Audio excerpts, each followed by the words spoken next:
What's up, guys? Welcome back to another episode of Mind Something. If you're new here, my name is Jake, and in today's video, Circle Tattletales on Binance. Also, Tether mints $1 billion in USDT amongst all of this stablecoin fear, uncertainty, and doubt. And there's still time to enter a contest for an Evergreen Chia miner, depending on when you're watching this. And also, Unmineable responds to Seb Heslow's video about the profitability compared to other options. And lastly, expect limited supply for 40 series NVIDIA cards. We're going to talk about why. So before we get into it, you know the drill. Do me a favor, hit the like and hit the subscribe if you haven't already. Let's go ahead and take a look at the market. So current time of recording is 10:10 p.m. on February 13th, 2023. Bitcoin is coming in at 21,708. Ethereum at almost 1,500. Binance has had a pretty rough last couple of days, currently down about 11% for the week, sitting at $290. And we've got XRP at 36 cents. Binance USD is slightly off its peg, as you can see by this chart here, but not by much. And we've got Cardano at 35 cents, Dogecoin at 8 cents, Polygon at $1.18, Solana at $20.82, Polkadot at $6, Litecoin at $90, and then we've got Ethereum Classic at $20.44, Monero at $154, and Toncoin at $2.30. Let's go ahead and take a look at some of the GPU mineable coins. We'll start with Radiant. Radiant is actually up over 5% right now, sitting at 0.0005157. And then we've got Ergo down about 2.5%, sitting at $1.64. Let's take a look at Nexa. Nexa is up 1.6%, currently sitting at 0.00001208. And let's take a look at Dynex. Dynex is down about 3.5%, just under 12 cents, or about 11.5 cents right now. And let's take a look at Kaspa. Kaspa is up 1.38%, currently sitting at 0.0065.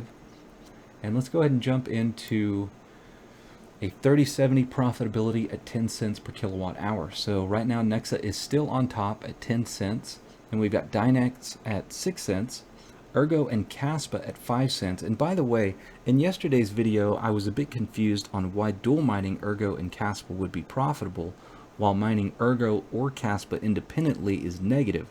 And I had a couple of comments just pointing out that obviously you're not going to use as much as you would mining both individually and then adding those two totals together. And I'm aware of that. However, I think that hashrate.no is being pretty optimistic here. I have yet to get 137 megahash on, what would that be, Ergo, and 410 megahash on Kaspa simultaneously at 135 watts or less. I look back at some of my previous videos when this first released, which was quite a while ago, so I know efficiency has improved, but we were in the 200 watt range. So if you are able to accomplish these numbers at 135 watts, please leave a comment down below, because I may be interested in doing some dual mining Ergo and Kaspa.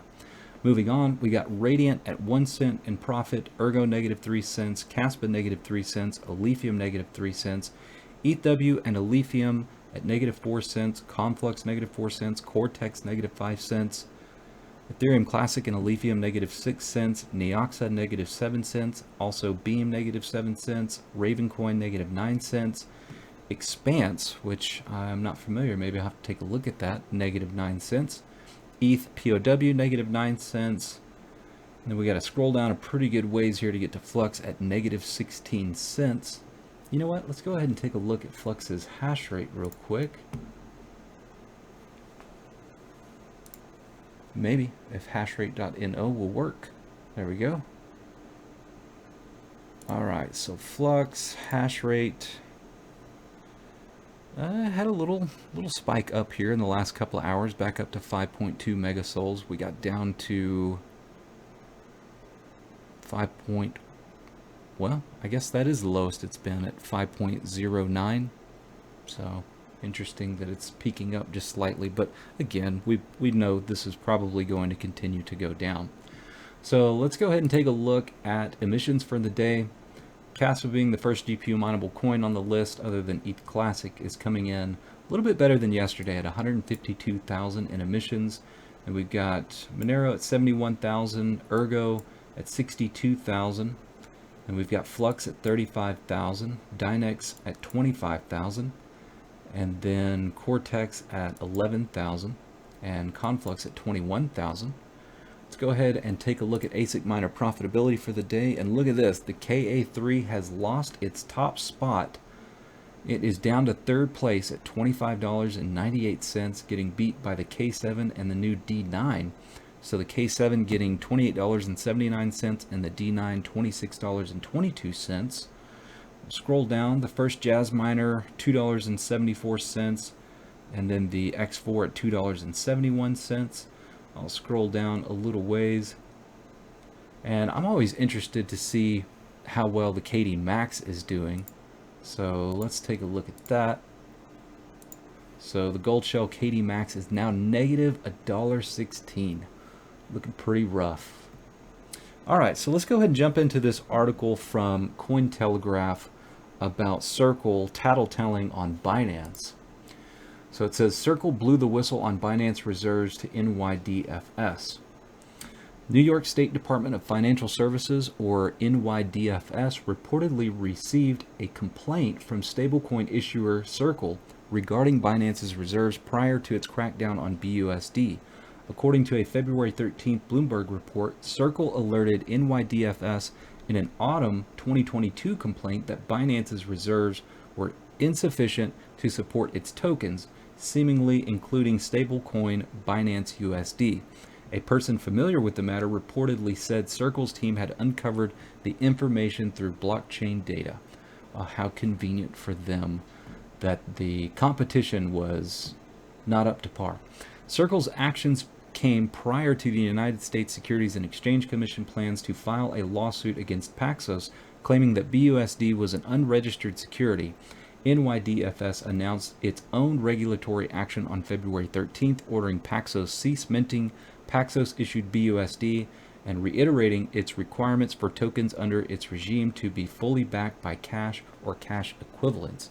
Now, if you're familiar with Paxos being licensed in New York, obviously New York is one of the hardest places to get a license for such things, and they've already gone through a pretty rigorous vetting process, I would imagine, but nevertheless, apparently now it's an issue.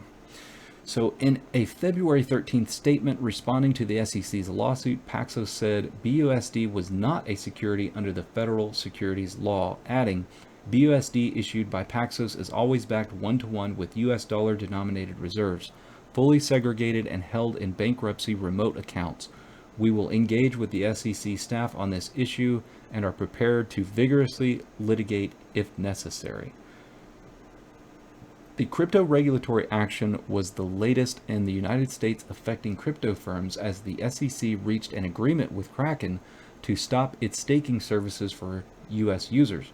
The financial regulator also continues to engage with Ripple in a lawsuit over XRP, claiming that tokens were securities under its purview. So in yesterday's video, we talked about how I thought that Circle has made alliances with some of the traditional finance people, and I want to take you back a little ways here and just highlight a couple of facts here. So first of all, BlackRock and Fidelity backed stablecoin firm Circle in a $400 million funding round back on April 12th of 2022. Shortly after that, we have the Terra Luna collapse. The Terra Luna collapse was on May 7th, less than a month later, after BlackRock and Fidelity invested into Circle. Very interesting timing, wouldn't you say? But I digress. Let's move on. So the next article, kind of a surprise to me. Tether mints $1 billion in USDT amid Bitcoin price drop and Binance USD scandal. So the vultures are circling. You know, when it comes to Binance not making any friends on this side of the globe, I have to say that, take for example when Kevin O'Leary took the stand and testified in front of Congress in regards to the FTX debacle. What did he say? He basically threw Binance under the bus, that it was all Binance's fault that FTX collapsed, which we all know that's a bunch of BS. But isn't it funny how, I don't know, just everything is unfolding in such a way that, if you zoom out and you remember the things that have happened in the past, it all starts to make perfect sense. But anyway, getting back to Tether here. As reported by Whale Alert, stablecoin issuer Tether has minted another billion USDT. The event came right in the midst of the Binance USD scandal, which the U.S. Securities and Exchange Commission is reportedly seeking to have recognized as an unregistered security. Tether's CTO, Paulo Ardoino, was quick to announce to the public that the minting of a billion USDT is an authorized but unissued transaction. This amount will be used as inventory for issuance request in future periods as well as chain swaps, Ardoino stressed.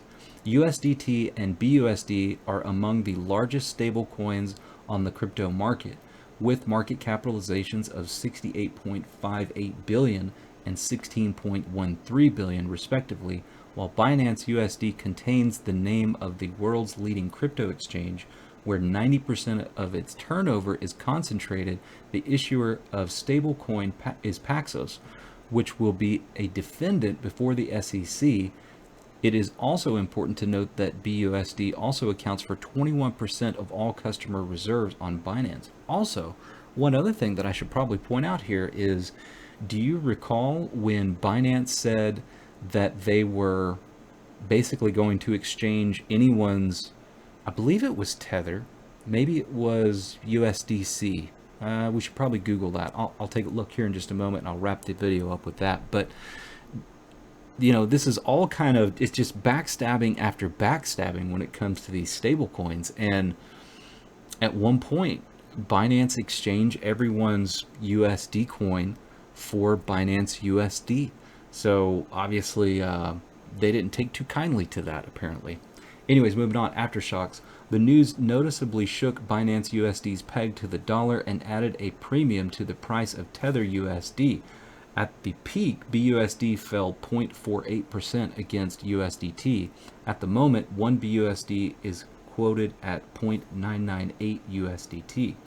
The head of Binance has already said that the exchange will continue to support BUSD in the near future, but will also look to differentiate the investment products on offer.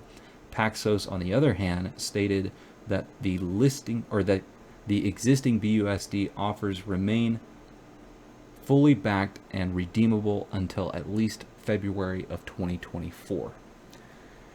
All right, so lots more to go, I'm sure. Let's go ahead and move on. One quick thing I wanted to note about Nexa, they did reach their goal of 115,000 that they wanted to raise to get listed on MEXC Global, and they raised 130,000 in 5 days, which is pretty impressive. Not quite as impressive as Caspa's ability to raise funding, but still nonetheless pretty awesome. And then also wanted to remind you guys that Evergreen is currently having a giveaway, and you can qualify for that giveaway with the link that I'm going to post down here below, and the winners are going to be announced tomorrow, which would be on Valentine's Day. So you don't have much time depending on when you're watching this video, but hopefully you can get to this before Red Panda Mining's live stream. But you can get I think 2 entries if you follow them on Twitter. You can also get 2 entries if you view their Evergreen page on YouTube. Probably need to subscribe as well, and then also by visiting their website as well. So yeah, we've got a total of 5,816 entries. and 27 hours left at the time of recording. So by the time you guys watch it, you probably have maybe about 12 hours left or so. Yeah. Anyways, moving on. So we talked about what Flux is going to do after getting over this trend line here. And I speculated in this video about 2 weeks ago that what I thought was going to happen is that we would probably pull back, come to around 80 cents or so, and then depending on what the rest of the market would determine whether or not this trend line becomes a line of resistance, or if we can manage to get over it and then retest it, perhaps Flux would do some really good things after. However, if you look at the chart right now, it's getting really iffy because the rest of the market is not doing so well at the moment. But if we zoom in here a little bit, just kind of move this over, you can see we are trying to retest this previous line of resistance once again, and I'm really hoping that we get over it. But if we do not get over it, if you extend this line down even further, perhaps by April we're going to be somewhere in the neighborhood of 66 cents. I think we're currently at about 75 cents, but it could drop even lower depending on what the rest of the market does. But let's hope for Flux sake that the rest of the market does a little bit better. And also, by the time you guys are watching this video, we will most likely have the new CPI numbers, so I guess we're going to find out really soon what the rest of the market is going to do. And then moving along, we've got some news from Hardware Times about the RTX 4000 series. So RTX 4080 may get a price cut, and the RTX 4090 and 4070 Ti supply to be limited in early 2023.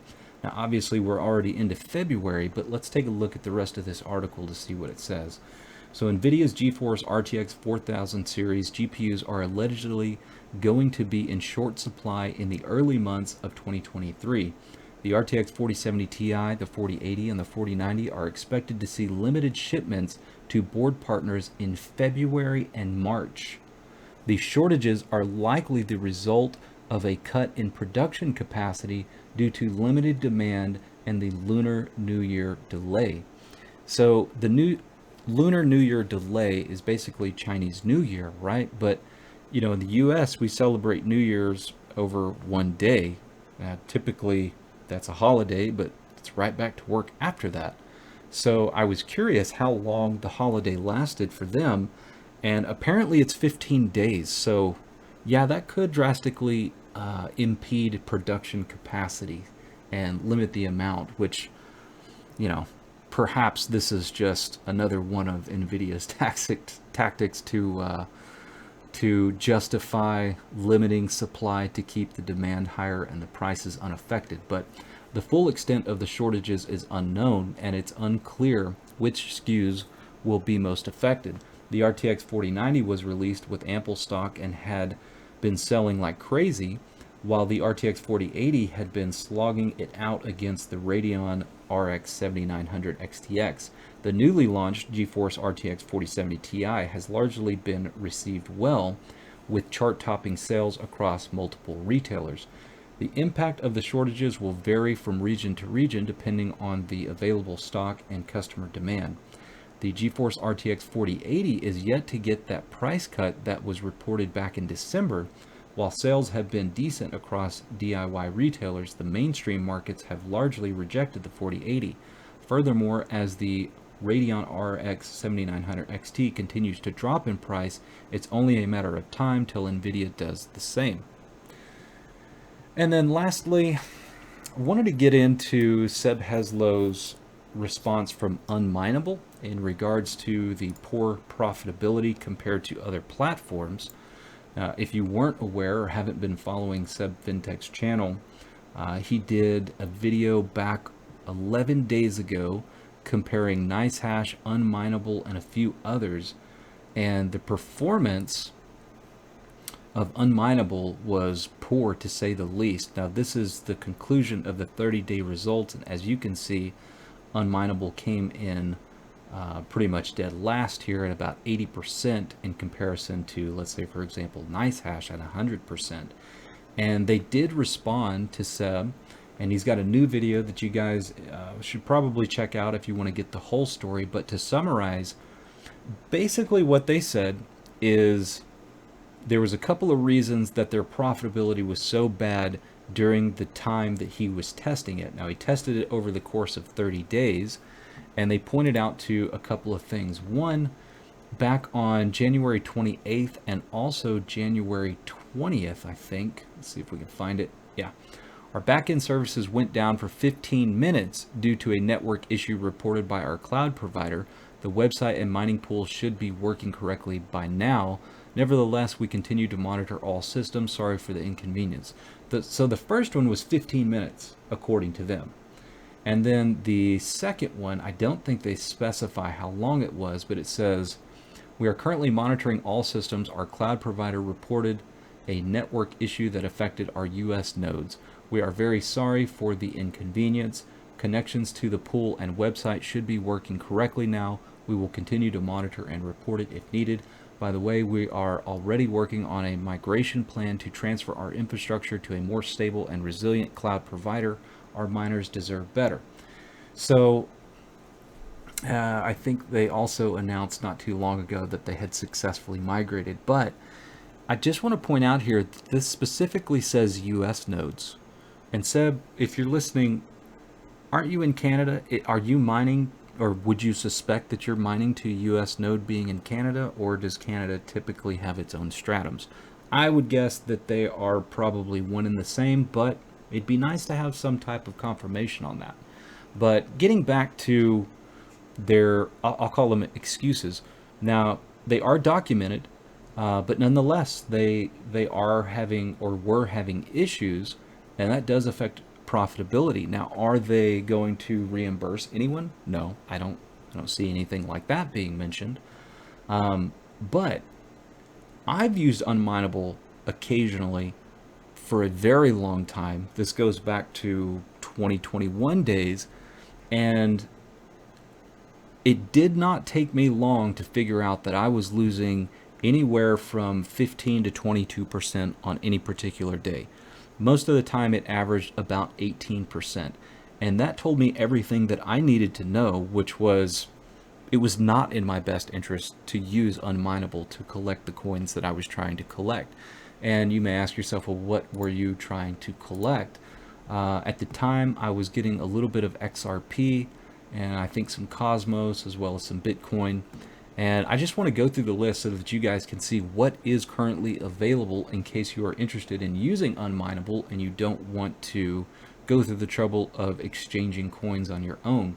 So, of course, you've got Bitcoin, Crypto.com, Ripple, Polkadot, Ergo, ETH, POW, Flux, Terra Classic, 1inch, Aave, Cardano, Algorand, Ape, Cosmos, Avalanche, Baby Doge, Brand Protocol, Basic Attention Token, Bitcoin Cash, Binance Coin, Bitcoin Gold, BitTorrent, PancakeSwap, Chiliz, Dash, Digibyte, Dogecoin, Dogelon Mars, Engine Coin, EOS, Ethereum Classic, Ethereum, Phantom, Fun Token, Gala, Gas, Holo, Icon, Clever, Cyber Network, Chainlink, Lisk, Litecoin, Decentraland, Polygon Matic, Metal, Nano, Neo, Quantum, Augur, Reserve Rights, Ravencoin, SafeMoon, Satama Inu, Siacoin, SafeMoon, Shiba Inu, Solana, Sushi, Tron, Uniswap, Tether, VeChain, Waves, Wrap Bitcoin, Wink, Stellar Lumens, Monero, Tezos,